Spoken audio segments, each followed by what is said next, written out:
Hi, this is Bridget Burke. I am going to be teaching your child Earth Science for the 2018-19 school year.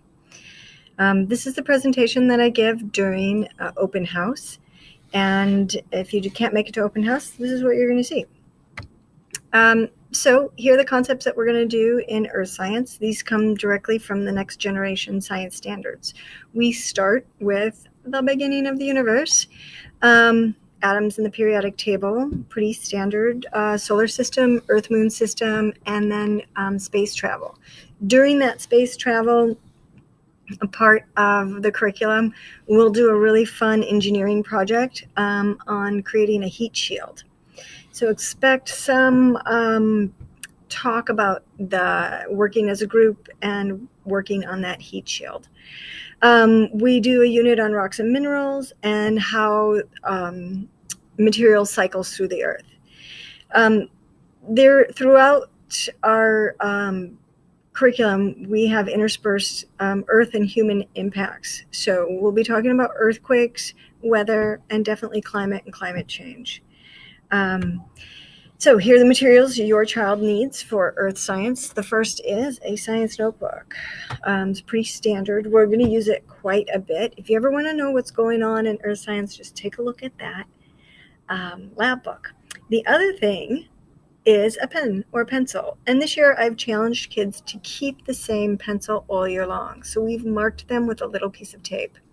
Now this tape is going to let me know that they've kept this pencil, and throughout the year they get little prizes if they can still hang on to that pencil.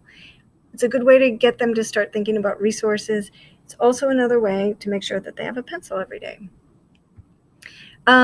We're going to do a whole big thing on earthquakes. As you know, we're expecting an earthquake here in the Pacific Northwest. Not exactly sure when, but we do want to be prepared. So you're going to hear talk, and your child may even ask you to help plan for what happens during an earthquake, or maybe they can inspire you to create an earthquake kit at home. So how do we get all this information across to your child?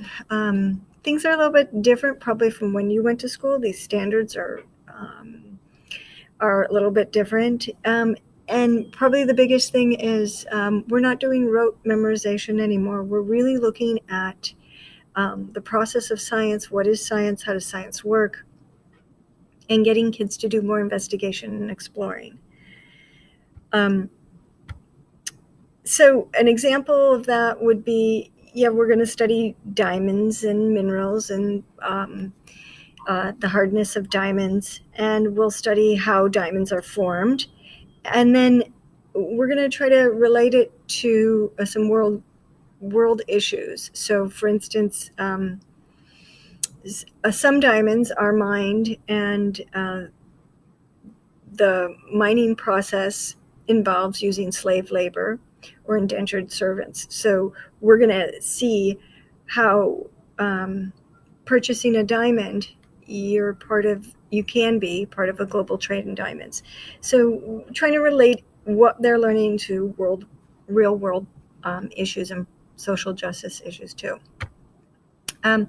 Huge amount of information that we have to get across, and we have quite a bit of ways to do that. So we've got lab tables, and they'll be at lab tables. We'll do demonstrations, simulations, and in Earth Science, model making is a big deal. There'll be a few experiments, definitely some note-taking and drawing. There's a few videos that we'll show, and I always kind of show the 2-minute, 3-minute video clip. There's some outside reading from two sources, Science World and News LA.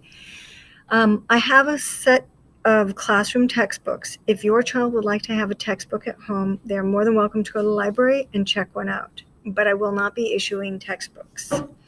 And the big exciting news is we have a whole new slew of veneer probes. And so we'll be using these scientific probes to collect data and make conclusions about whatever the topic is. So that's going to be really fun to play with too.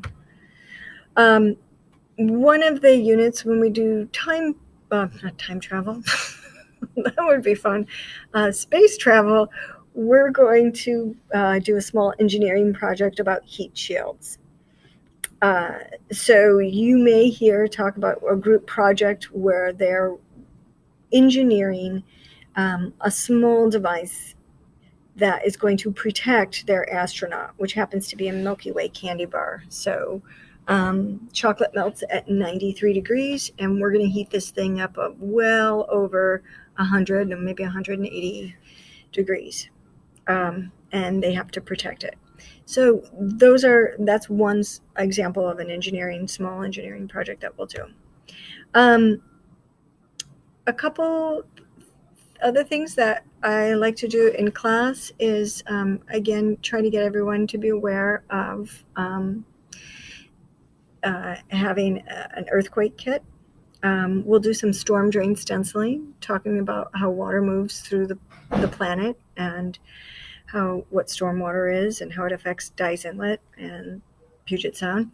And we're going to do some gold panning too, which is really fun.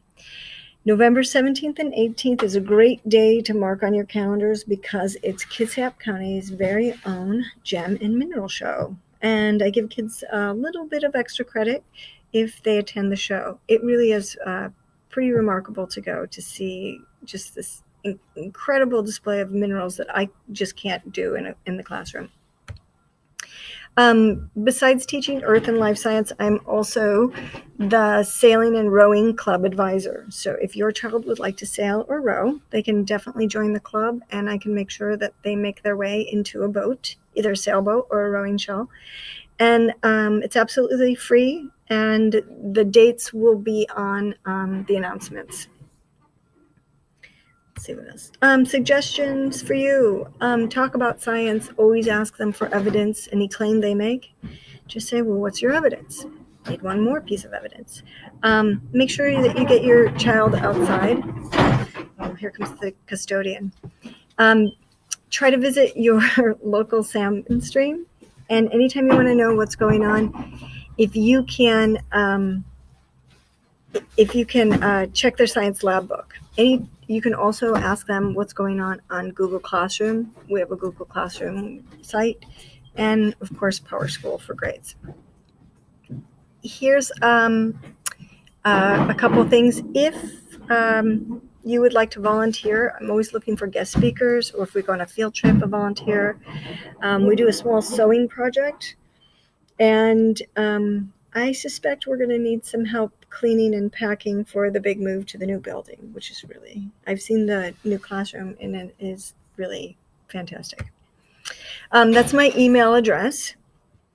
And if you ever want to contact me, that's probably the best way. Please give me about 24 hours to respond. And yeah, I've met your child. I think we are going to have a fantastic year.